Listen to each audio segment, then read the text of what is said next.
साथियों नमस्कार। अब हम बात करते हैं डाइसैकेराइड की। जैसा कि आप जानते हैं, जो डाइसैकेराइड होते हैं जल अपघटन से दो मोनोसैकेराइड इकाइयाँ देते हैं। ये दोनों मोनोसैकेराइड इकाइयाँ जल के कणों का निष्कासन करके बने ऑक्साइड बंध द्वारा जुड़ी रहती हैं।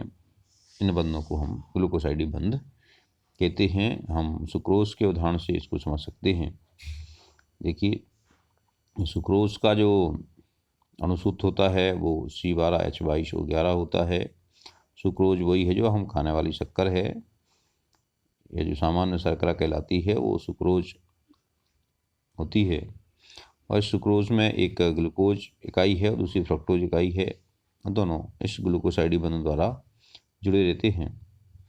यहाँ पे ग्लूकोज में OH समूह होता है और फ्रक्टोज में भी OH समूह होता है। एक दाईं ओर होता है, एक बाईं ओर होता है। तो ग्लूकोज में दाईं ओर होता है, अर्थात ये D+ ग्लूकोज होता है। फ्रक्टोज में ये बाईं ओर होता है, तो ये D- फ्रक्टोज होता है। इन दोनों में H और OH मिलकर के ये जल का निष्कासन कर देते हैं और एक O जो शेष बचता है वो दोनों के बीच में ग्लूकोसाइड बंध के रूप में उपस्थित रहता है। इस तरह से डाइसैकेराइड में मोनोसैकेराइड की दो इकाइयाँ जुड़ी रहती हैं और ये C1C2 लिंकेज द्वारा जुड़ी रहती हैं। यानी C1C2 लिंकेज का मतलब है ग्लूकोज का पहला कार्बन C1 जुड़ता है और फ्रक्टोज का दूसरा कार्बन यानी C2 इसमें जुड़ता है। तो इस तरह से C1C2 लिंकेज के द्वारा ही ग्लूकोसाइड बंध बनता है। अब इसमें मोनोसैकेराइड के जो अपचायी समूह हैं, दोनों की इकाइयों के अपचायी समूह इसमें ग्लूकोसाइड बंध द्वारा बंधित हो गए हैं। इसलिए ना तो इसमें एल्डिहाइड बचा है और ना इसमें कीटोन बचा है। तो जो ये समूह अपचयित हो सकते थे वो दोनों समूह इसमें नहीं हैं, खुले मुक्त नहीं हैं, दोनों बंधित हैं। इसलिए इसके अपचयन की संभावना नहीं है, इसलिए ये अनपचायी शर्करा होती है। यानी ये इस तरह के डाइसैकेराइड या इस तरह की शर्कराएं जिनमें जो अपचायी समूह हैं, एल्डिहाइड या कीटोन समूह, ये मुक्त रूप में नहीं होते हैं, अबंधित होते हैं, तो इसका अपचयन संभव नहीं होता है। इसलिए इनको हम अनपचायी शर्करा भी कहते हैं। ये जो सुक्रोज है जल अपघटन के बाद ग्लूकोज और फ्रक्टोज देता है, इसको हम इस तरह से समझ सकते हैं। देखिए, ये आपको सुक्रोज की संरचना बनी हुई है। अब इसमें जैसे ही जल के अणु का आक्रमण होता है, इसमें थोड़ा सा अम्ल मिला रहता है और अम्ल में H आयन होते हैं। तो अम्ल के H आयन जल से क्रिया करके यानी जल का आयनन कर देते हैं, तो ये बन जाता है H3O और OH आयन।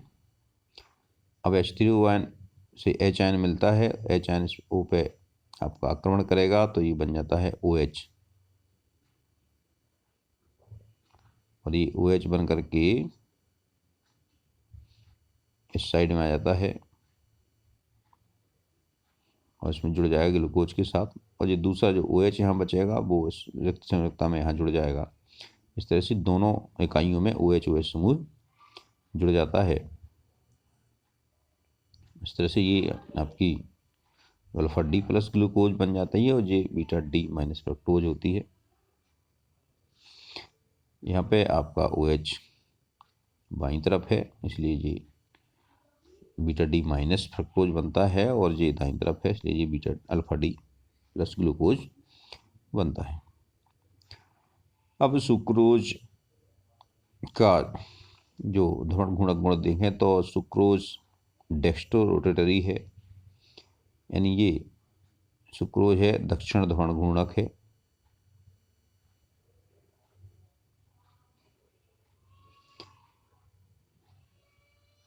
जबकि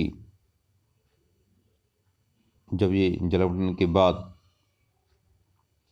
दो अलग अलग इकाइयाँ देते हैं तो ये लिबोरेटरी होता है। क्यों लिबोरेटरी होता है? उसका कारण ये है कि इससे एक तो अल्फा D ग्लूकोज बनता है, ये तो डेक्स्ट्रो रोटेटरी है, लेकिन जो फ्रक्टोज बनता है ये लीवोरोटेटरी है, यानी ये वाम ध्रुवण घूर्णक है। लेकिन इसमें जो ग्लूकोज का जो घूर्णन कोण है, यानी जो दक्षिण ध्रुवण घूर्णन है, इसी घूर्णन की मात्रा कम है, ये 52.5 डिग्री घुमाता है, जबकि ये इसको बाईं ओर 92.4 डिग्री घुमाता है। चूँकि इसका डेक्स्ट्रो रोटेटरी का जो एंगल है ये कम है, ये एंगल ज़्यादा है, इसलिए परिणामी एंगल बाईं ओर की ओर होता है, यानी इसका जो परिणामी ध्रुवण घूर्णन होता है वो बाईं ओर होता है। इसीलिए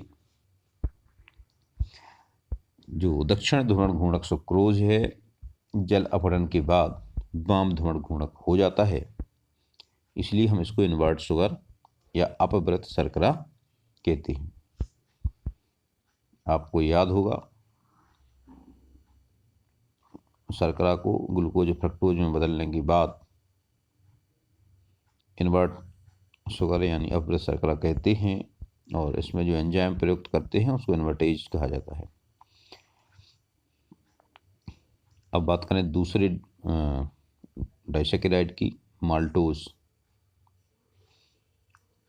इसमें 2 अल्फा डी ग्लूकोज इकाइयाँ निर्मित होती हैं इसके जलवटन से।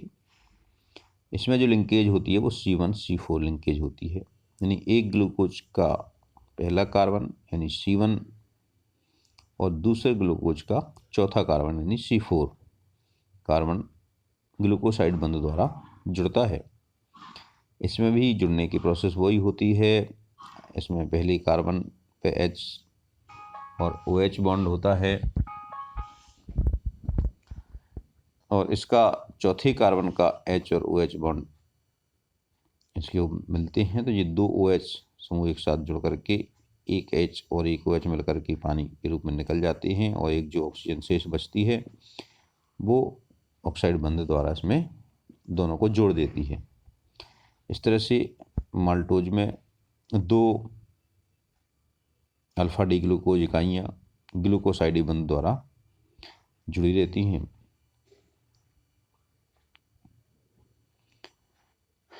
अब इसमें देखिए, इसमें आपका जो सेकंड इकाई है माने दूसरा ग्लूकोज है, इसका जो पहला कार्बन है वो मुक्त है, ये एल्डिहाइड के रूप में कार्य कर सकता है, यहाँ पर मुक्त एल्डिहाइड मिल सकता है, इसलिए ये अपचायक गुण दर्शाता है, और ये शर्करा अपचायी शर्करा में वर्गीकृत की जा सकती है। यानी ये जो माल्टोज है वो अपचायी शर्करा है। अब हम बात करें लैक्टोज यानी दुग्ध शर्करा की। ये दूध में पाई जाने वाली शक्कर है। इसमें जो बंध होता है गैलेक्टोज की 2 इकाइयाँ होती हैं, और गैलेक्टोज इकाइयों में बीटा बंधन पाया जाता है।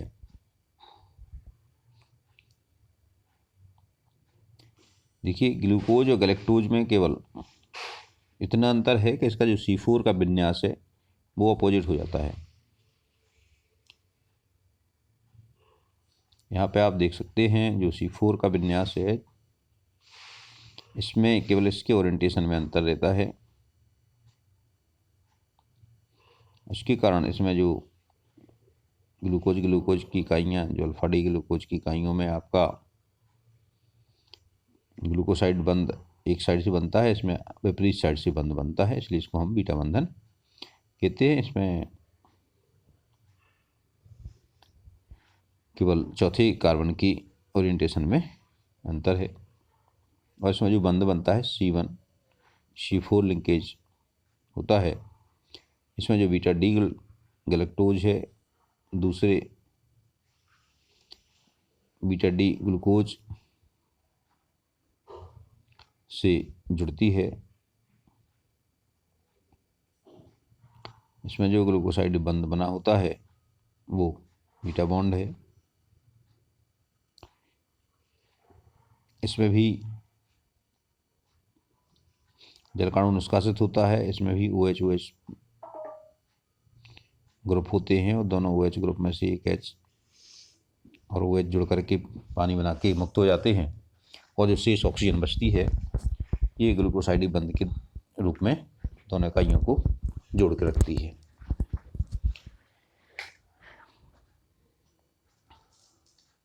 इसमें यहाँ पे देखें तो जो ग्लूकोज है, ग्लूकोज के C1 परमाणु का जो मुक्त अवस्था में है, यहाँ पर C1 पे एल्डिहाइड समूह बन सकता है और ये एल्डिहाइड समूह का अपचयन हो सकता है, इसलिए ये भी अपचायी शर्करा होती है।